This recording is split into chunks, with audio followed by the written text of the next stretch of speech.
A group of local high school students are freezing for a reason. The Special Olympics Polar Plunge is a school-wide event where students and staff raise money to benefit Illinois Special Olympic athletes.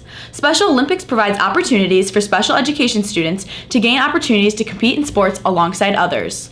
Yeah, so everything for Special Olympics Illinois goes to our athletes. Polar Plunge coordinator Caitlin Zandy has been organizing fundraisers around the state for 7 years. The Polar Plunge is one of our biggest fundraising events across the state year-round. As of this year so far, we've raised $2.3 million. During COVID, the Cool School Polar Plunge became a little bit more popular because we weren't having our satellite sites out as much. And then we just realized that it was very popular with the students, and it's just grown and expanded from there. Downers Grove South students were willing to ally for the cause. South students rallied together, taking the plunge, while raising almost $8,100.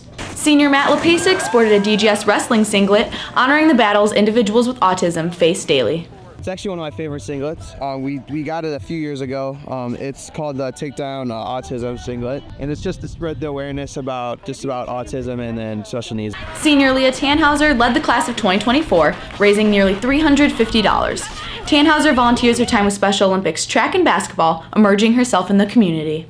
I do track and there's so many kids that want to do it, but they just can't because there's not enough funding for them, or they don't have enough money for themselves. I hope that everyone becomes friends with a special ed kid. I think we need a buddy. Reporting from Downers Grove South High School, this is Michael Olson with the Blueprint News Network.